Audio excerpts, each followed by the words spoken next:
All right, guys, let's get to work.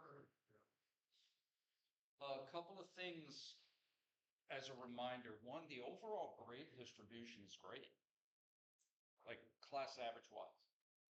Your overall grade is your three tests average. And if you have an A, B, or C, and if you're happy with that grade, don't worry about the final. That's your grade.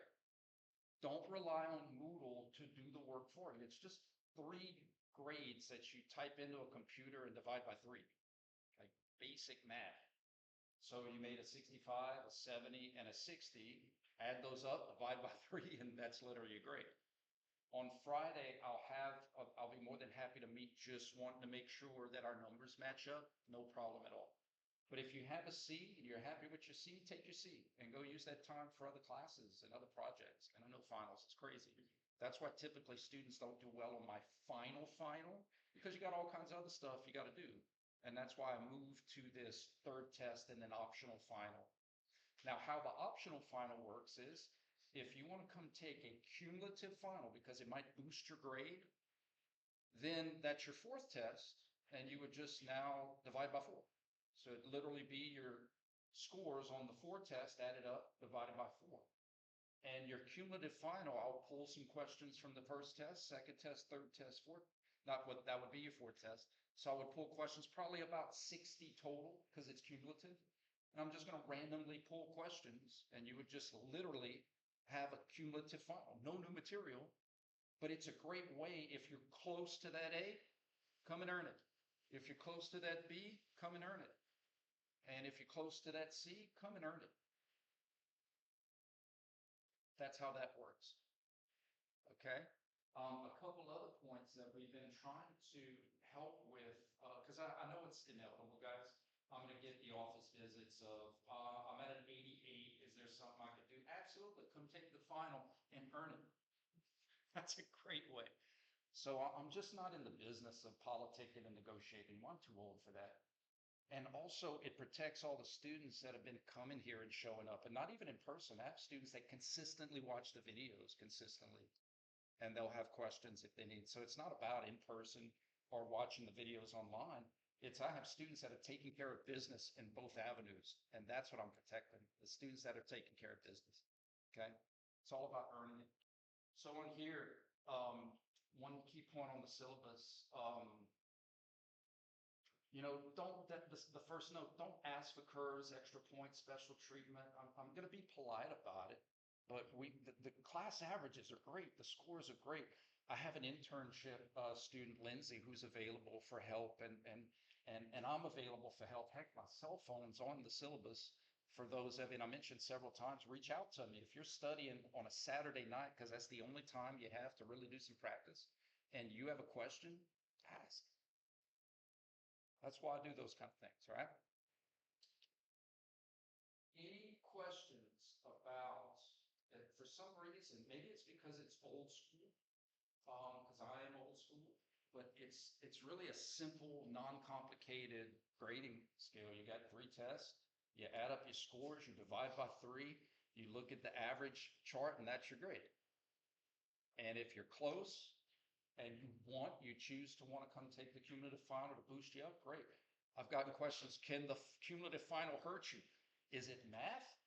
Yeah, why wouldn't it? I mean, if you do bad on the cumulative final, which I don't understand because it's the same material you've had, but it's a grade, you know? We're good? It's complexively simple, apparently. All right, what do you guys want to talk about? Remember, these reviews are meant for fine-tuning, for clarity, not necessarily about, can you give us a bunch of examples? You need to be specific. That's too open-ended. When you're not supposed to slow down, but it's really just like hitting something. Yeah, absolutely. I love the specificity of that question. That helps me help you. So in class, I'll say things like, what speeds up must slow down. It's a spin off of Newton. Objects in motion stay in motion. Objects at rest stay at rest. in grad school, we simplify it by saying objects are going to resist any change to their motion. Okay? So if an object is moving, eventually it's going to come to a stop, and something has to stop it. Something has to slow it down. So in the case of the hammer example, what we said is, well, here are options to slow down the elbow extension. Bless you. There's really three practical options. One is I can extend my elbow super fast, and if I'm not hitting the hammer on the nail, I could have the bones that make up my elbow slow down my elbow extension. Doesn't sound like something I would want to happen. Literally, the olecranon of my ulna can smack up against my humerus and stop my extension. That doesn't sound very healthy. Another option is my muscles can put on the brake before my bones smack up against each other. So my elbow flexors can slow down my extension through eccentrics, putting on the brake in case I don't want to hit the nail on, maybe I use the wrong nail, maybe it's in the wrong place. Okay, so muscles can do it. But the trick is that my extensors, my extension pullers, they can't slow down my extension because they would have to push. All they're trying to do is pull in the direction of extension. So they can't slow down the extension. They can slow down flexion, but they can't slow down extension. So if I wanted to slow down the extension because of muscles, I have to use my flexors eccentrically. And then the last one was literally the hammer hitting the nail can slow down the extension. The collision of the two external objects can slow down that. That would be like saying, you jump onto a mattress and the mattress can slow you down before you hit, the floor. Something external can slow down your motion. It doesn't necessarily have to be bones, ligaments, or muscles if you have something slowing you down. The collision of my hand with my side slow down my adduction. But if I wanted to stop, let's say I had a bruise here and I didn't want to hit the side, I could use muscles to slow down that adduction. But I have to get you to recognize that in this example, it has to be the abductors. It has to be the abduction pullers pulling me to slow down, because the muscles that are pulling in that direction of motion can't push me to slow down. Clear? Any follow-up to that question? When it hits plastic units, Yeah. you're like eccentrics. Mm-hmm. Or is it just kind of like Your muscles get to turn on. Yeah. Obviously, it depends on like a follow-up question. Like if I slam my fist and I kept the force going, then that would be like extensors. Let me make sure people can see it here. If I slam my fist onto the let's say the desk, it would be concentric, and then when I hit and hold, it would be the same muscles isometric. Make sense? But in terms of slowing down the extension, I didn't need muscles to do it. I had the desk slowing down my extension. And I think I gave a couple analogies about in baseball, we notice when we swing and miss, it actually hurts more than when we make contact. Because when we make contact, the bat colliding with the ball helps to slow us down a little bit more during the collision. And we don't have to rely on all of our muscles to slow down our rotation. Just an example. Good questions, good questions. All right, we broke the ice, which means that all the next questions should be easier to ask.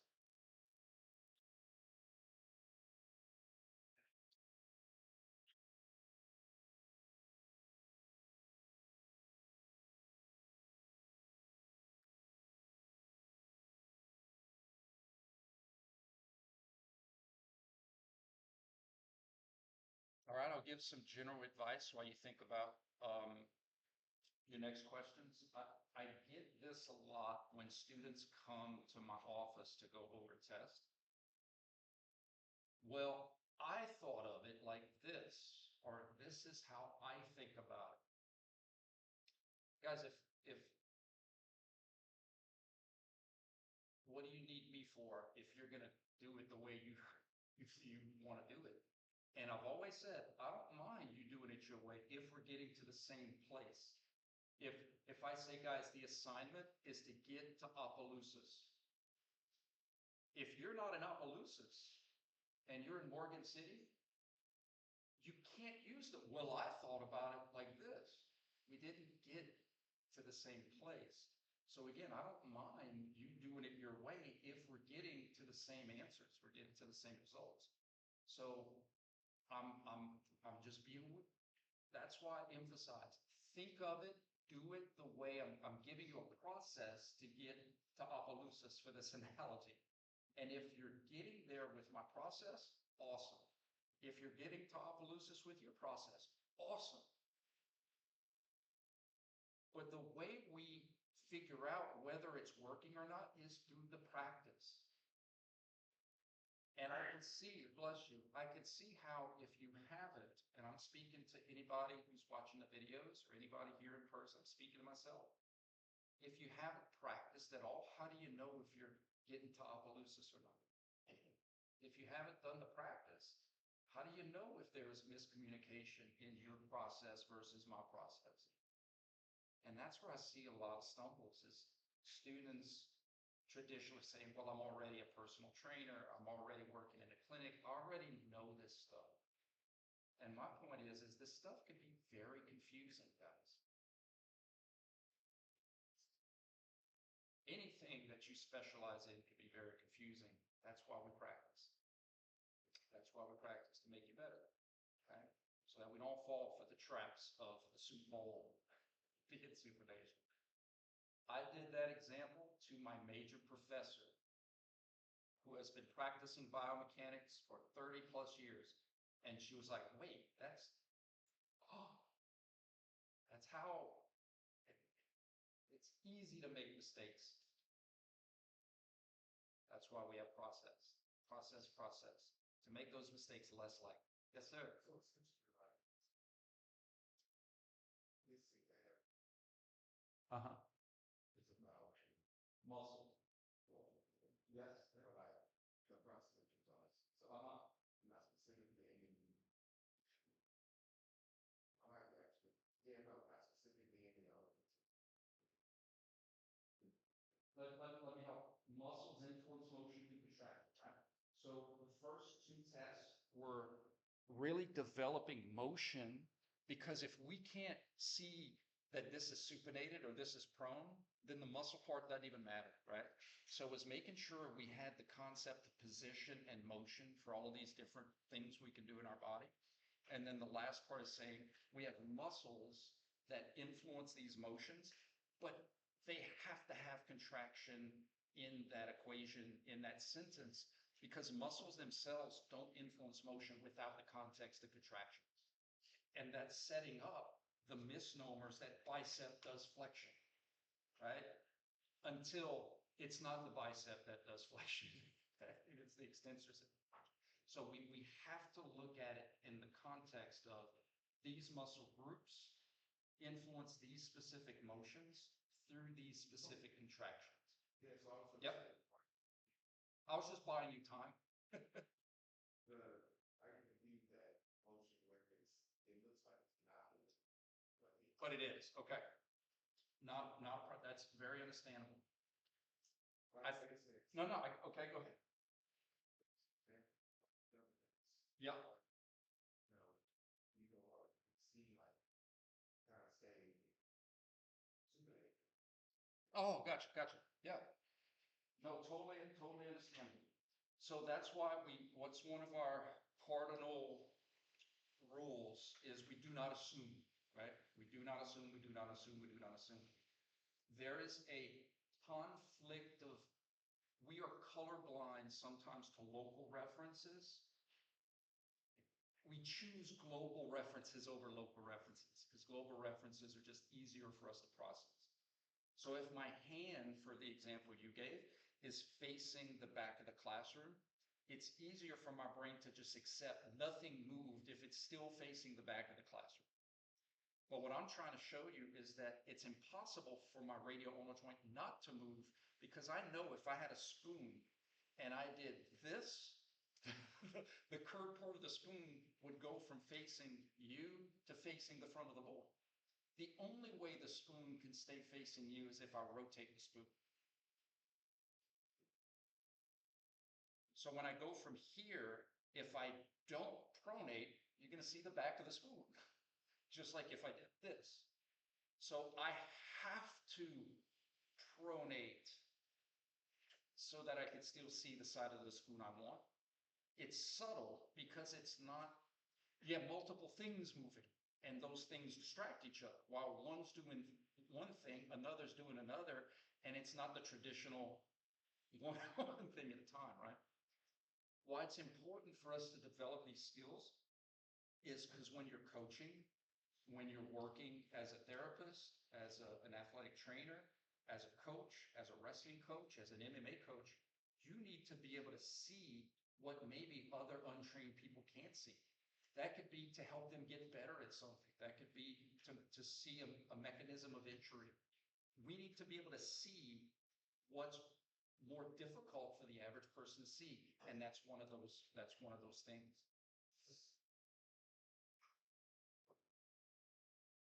Yeah, I was gonna give the analogy with the book. When I was crazy, can anybody loan me one of them?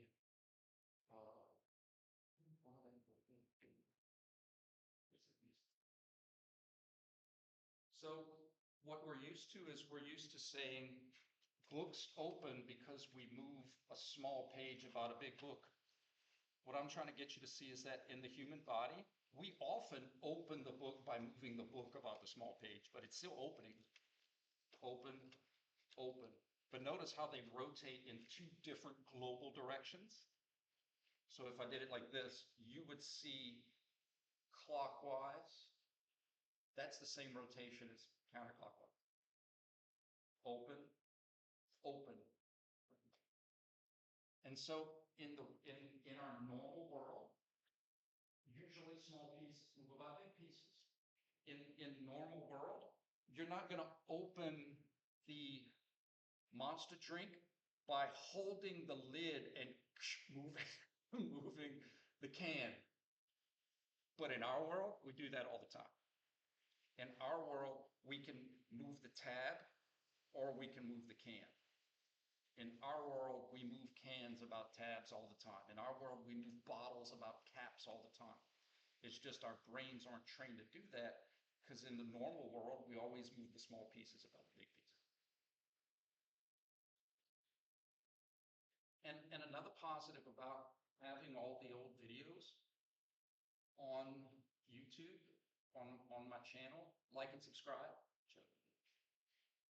is that you have access to go back for any of those kind of tricky lectures or lessons. I mean, they're all there.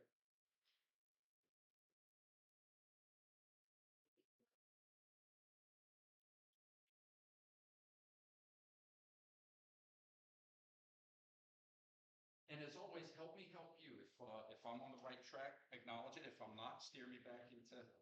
So we have as many muscle groups as we have joint motions. And what a muscle group is, it's a team of muscles that pull in those directions of motion. Okay. So to me, the easiest way to account for all the groups is to start with, well, what motions does the knee have, right? So sagittally, the knee has flexion and extension. So I'm going to have extension pullers. I'm going to call those knee extensors. And I'm going to have knee flexion pullers, and I'm going to call those knee flexors. So sagittally, I'm going to have extensors and flexors.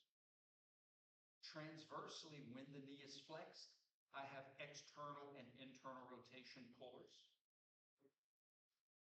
On this test, I'm concerned about the major ones. I'm not going to go into doing a rehab exercise with internal and external rotation, but in 415 we will. So the knee, this is where these are slow down. Well, it can, in the example of the squat, right? Yeah. Absolutely, but it doesn't. But that's the key. It can, but it doesn't always have to be. It depends. depends. It depends on the hand that we're dealt, depends on the situation. In this example, I have grounding gravity trying to flex me.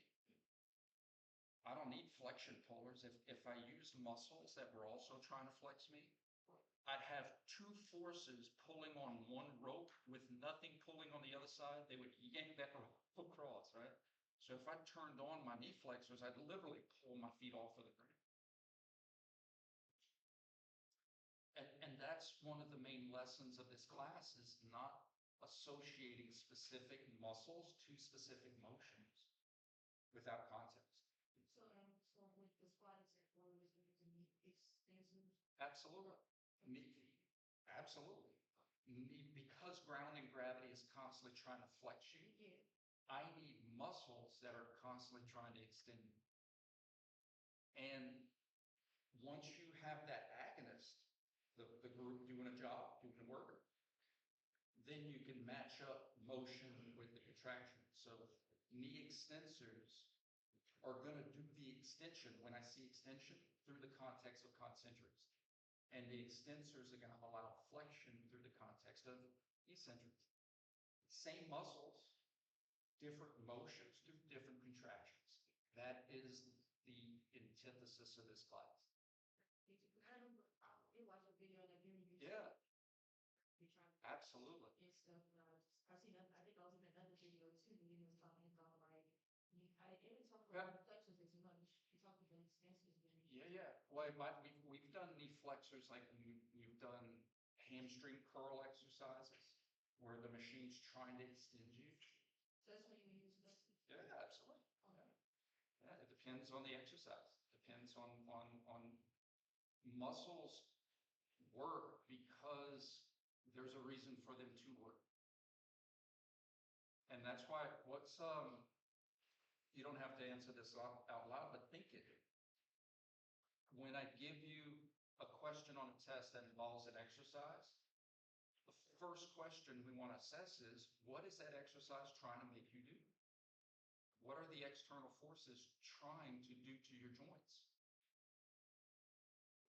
That's like saying, that's like assessing the situation. What is my problem? There is a fire. Who do I need to call? The fire department. It's no different. And it's not a problem, I'm just using it as an example. What is the exercise trying to do? It's trying to extend my elbows. Who do I need to call to do a job? The flexion floors. And remember, the reason we say flexors, extensors, is because we have more than one muscle that are working. When you call the fire department to come put out a fire, there's not one fire person driving work. I mean, there's a team. There's always a team. And every member of that team has different names, just like we all have different names. So what we want to get out of the habit of is just saying hamstrings, quads, thighs, tris, back, shoulders, core. We want to get out of that verbiage and transition into flexors, muscles that pull in the direction of flexion. That's a team. That's a fire team, firefighter team. The team members are biceps brachii, brachioradialis, brachialis. Because if all we ever did is say biceps, then we don't remember there are other members of that team who are also involved in that assignment. And like I always say, your toolkit needs to be diverse. You can't just walk around with a hammer like Fix-It Felix on Wreck-It Ralph. You have to have a toolkit. You have to have different tools because you don't know what your problem's going to be. So imagine, as a practical example, all you know is bicep, bicep, bicep, bicep. The MRI comes back and there's an injury to the brachialis. What the heck is that? I thought it was just the bicep that moves the elbow. Bicep's just famous. And the reason the bicep's famous is because it's superficial. Like it's out near the skin, so it gets seen. But the brachialis underneath it is actually more powerful than the bicep, but it's not seen. So out of sight, out of mind. So if flexors mess with you, just think of flexion pullers, extension pullers, abduction pullers, right transverse cervical rotation pullers. We have to have muscles that pull in every direction of motion. And there's never just one. The only muscles that work by themselves aren't even skeletal, right? We have the heart that does a function, but that's a very specified type of muscle, cardiac. And like what's the muscle for breathing? The diaphragm muscle, that one like does a specialty job. But all the others have help.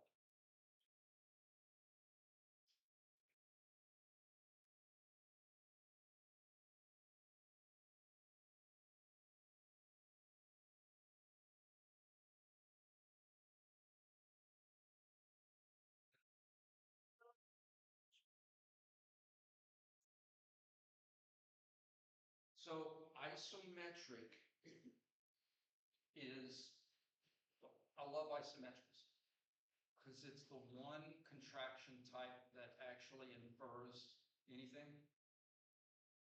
Iso, same metric length, same width.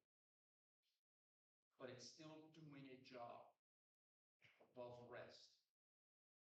Because remember, we're not talking about mechanical work, we're talking about physiological work. There's a movement happening within those cells of that muscle. If I hold my arms out like this, there's no mechanical work going on, but I can't hold my arms out like this for 5 minutes because there's physiological work. Isometrics, you won't see motion, but it's working to prevent motion. My abductors are doing a job preventing adduction. My flexors are doing a job preventing extension. My elbow extensors are doing a job preventing elbow flexion. Your cervical extensors are doing a job preventing flexion. So isometrics still follow the same rules. It's just they're preventing unwanted motion from happening.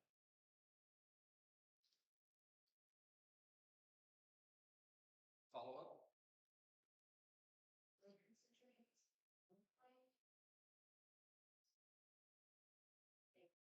Well, concentric, so let's think of it as one of the earlier muscle examples. I give the tug of war analogy. I give the elevator analogy.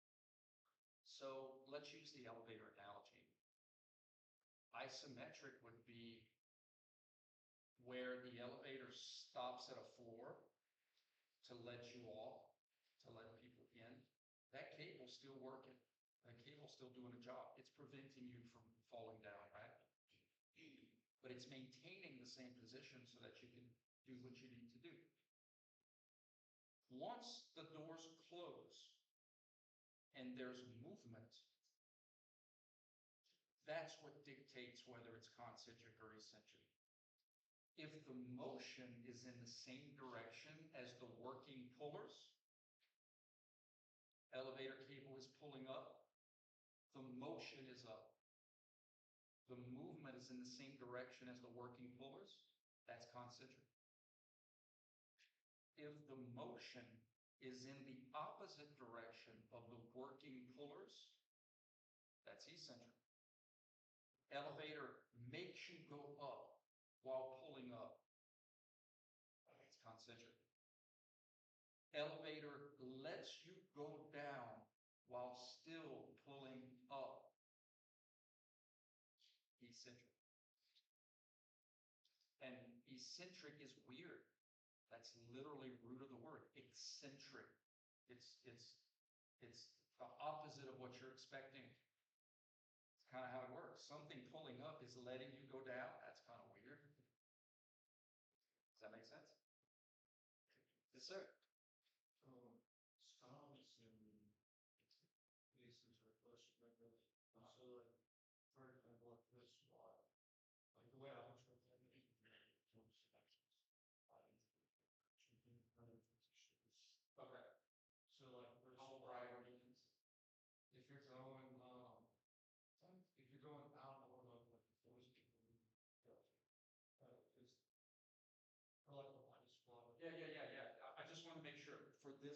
for this specific example. Okay, let's do it. Let's do it.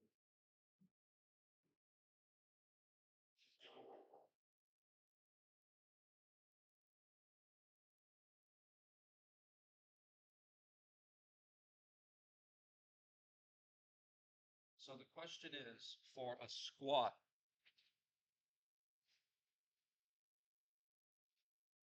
Thought experiment. If I, do you remember this movie? All of my pop culture references are all like old movies now, but they used to not be old movies. But do you remember the movie Old School, where Will Ferrell hits the dude with the tranq dart, or no, Will Ferrell gets hit with the tranq dart, with the tranquilizer dart? Okay. So he gets hit with a tranquilizer dart. So imagine if I got hit with a tranq dart and I just went down, right? If I go out, if all my muscles go out, flexion is going to happen at my hips, right? Watch it specify, like at the knee. No problem. We analyze motion. We analyze muscles, so we can have a different conversation. Not a big deal. So imagine the same thing happens. Tranq dart, I go out. Knee flexion is probably going to happen, right? So if the external force is trying, and apologies, I'm not as organized as Lindsay. If the external force is trying to flex my knees, I need agonistic influencers. We have social media influencers, or we have human joint movement influencers. If the external forces, ground and gravity in this case, are trying to flex my knees, I need the extensors to influence that motion from within my body, right? Knee extensors. Now, we call them knee extensors because we know that any muscle that crosses, that pulls in the direction of knee extension is going to get a call to come put out this fire, to come work. And they're going to have different names: vastus medialis, vastus lateralis, vastus intermedius, rectus femoris. But it's a team. Okay. Now that I've established my agonist, because I know why I need to use my agonist, now it becomes motion. We have B, but it'd be body joint motion, but it's just motion, right? So what's the motion that I observe? Well, on the test, I'm going to either give you the motion. I'm going to see if you can assess the motion, just like we did on the first test. So let's say in this example, I'm going down. That's going to be knee flexion when I go down, right? So I observe knee flexion.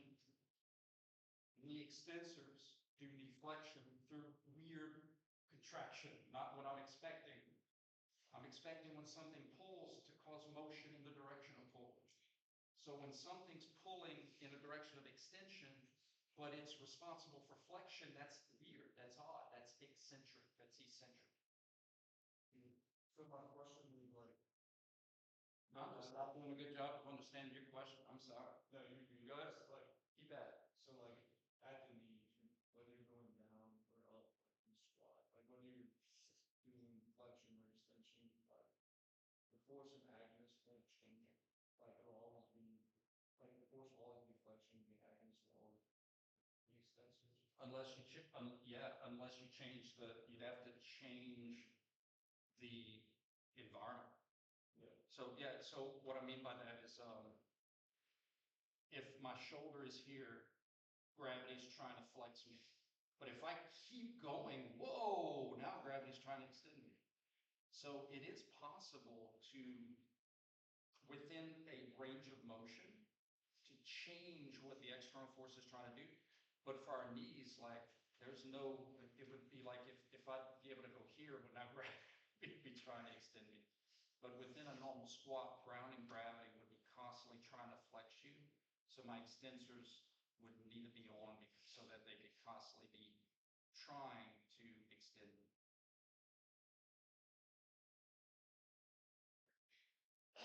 I went through Bill Platt to get Topoleusis on that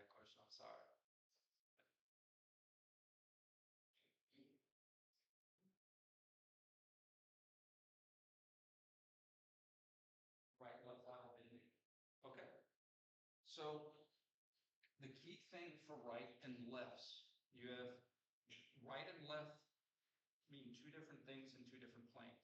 Transverse is like spin to your right, spin to your left. Frontal is like cartwheeling, cartwheel to your right, cartwheel to your left. So when we're talking about bending, it's almost like bend to your right, sway to your right, bend to your left, sway to your left. Twist to your right, twist to your left is transverse. Bend to your right, bend to your left is like sway. I think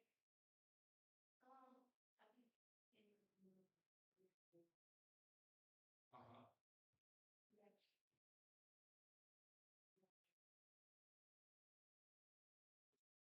Mhm. Yeah. Okay.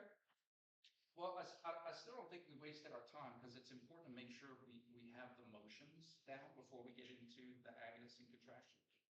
So let's look at it as I'm going to get to your question, but I'm going to set it up. Teeter-totter, Ken, the MVP of class, teeter-totter. If I have a force on this end of the teeter-totter and it wants to do this, to counter that, wouldn't I want to pull down on the other side? So like if there's a force pulling on your left and I wanted to keep Ken level, would it make sense I'd want to pull down with a force to your right to counter that? Okay, now let's go to the trunk. If I have a dumbbell on my right arm, and here's my teeter-totter, and the dumbbell is trying to bend me to my right, wouldn't it want to make sense that I need muscles that are pulling down on my left? That's how it works.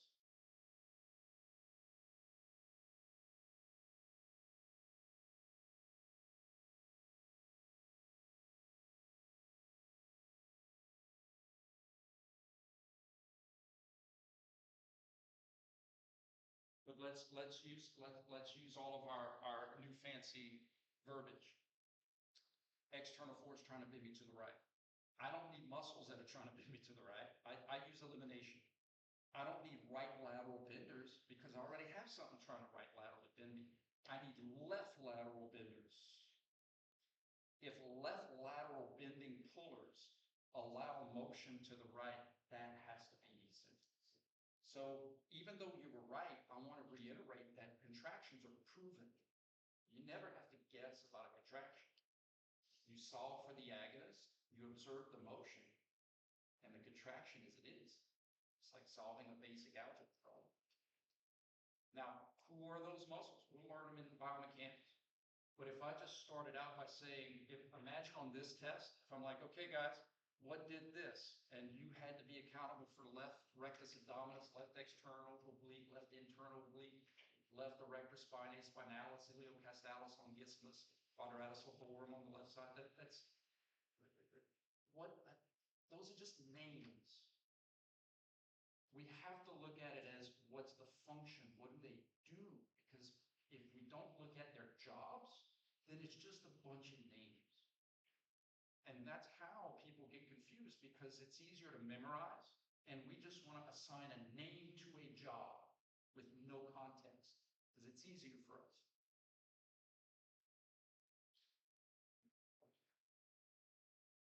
So we start with job, we start with group, we start with purpose, we start with function, and then once we have that down, then we go to the names.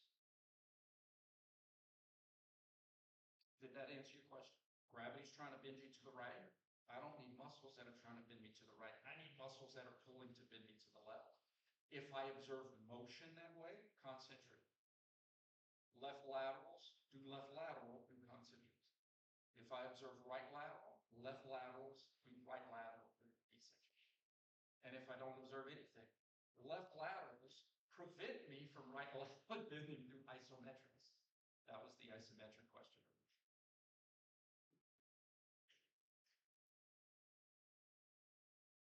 I want to thank all of you guys for helping me get to your question. I need feedback so that I know exactly what you're asking.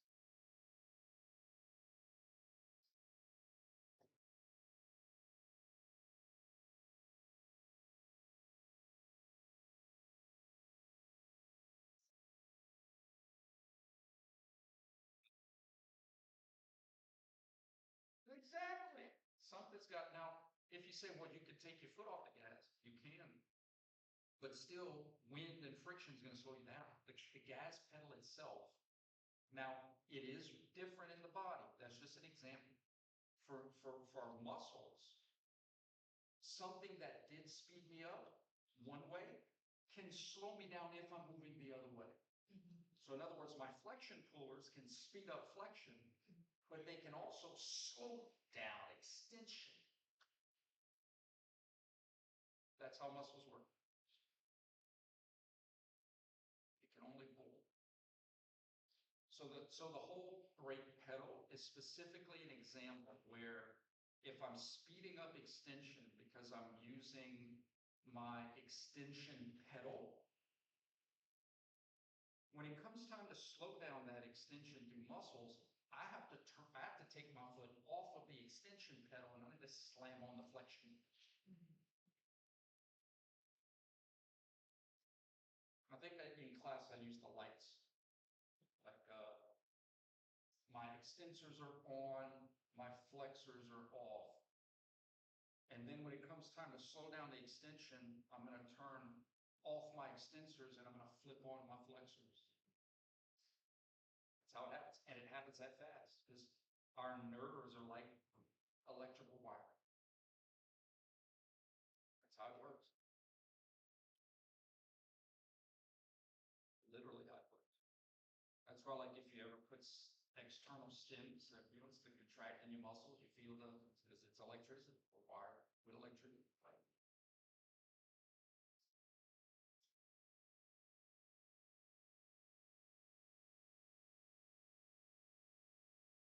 What muscle group would you be using to sit upright in class at your cervical vertebra? Do you need flexors or extensors? Absolutely. Do the thought experiment.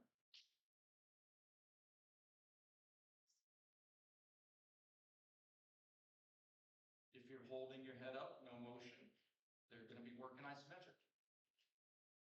That's why do you think at the end of a long, hard day, like your neck hurts, or you have spasms, or you have headaches, it's muscles been working all day, keeping your head upright in the presence of something that's trying to flex you.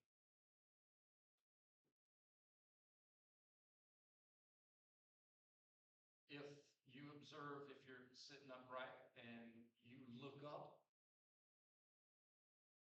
let's say like, I don't know, something that could logically happen. A possum falls down from the ceiling. Been watching too many reels. If you look up, you should be able to tell me the group and the contraction. Who did it? How did they do it? One of our earlier lectures, we talked about the game of Clue, where you had to figure out who did it, where did they do it, and how did they do it. Where did they do it is your joint. Cervical, knee, hip, that's where. Who is your agonist, and how is the contraction? So if you look up, your flexion pullers didn't push you up. Your extension pullers concentrically contracted to make you look, to make you extend. Extensors made you extend.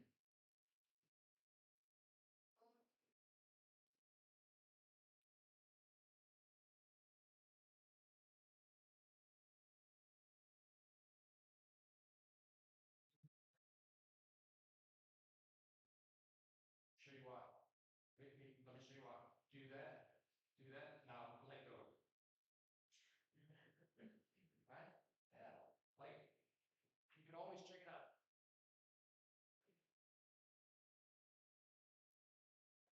Now, I'm sure there's some Romanian circus performer that might be able to like take their slinky and do that with it. But the majority of us, if you go all the way back, your stuff still wants to hurt you. But that's why we have those. I know it sounds silly, but that's why we do these thought experiments. Like, test it out, see what happens. Like, is gravity trying to do anything to my elbow? No. How do I know? Because I get to relax everything, nothing's going to happen. And you could literally test the theory. You can test the hypothesis. Is gravity trying to do something now? Yeah, it's trying to extend me. So what do I need to hold this position? Flexors. Now I need extensors. Now I need flexors. Now I need extensors. Because I can literally do that experiment. Turn off. Turn off.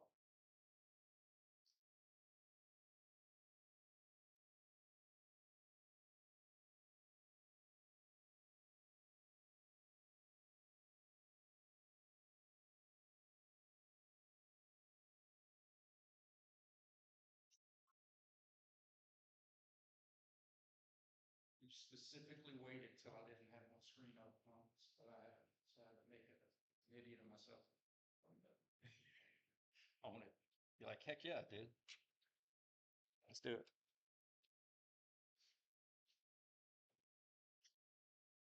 I am not willing to ask you guys to do anything I'm not willing to do myself, albeit I'm getting old. Don't care. What I mean by that is if I'm willing to get on the ground, which, I'm so glad this carpet has just been here since 1986. It's probably very clean. Kelly person.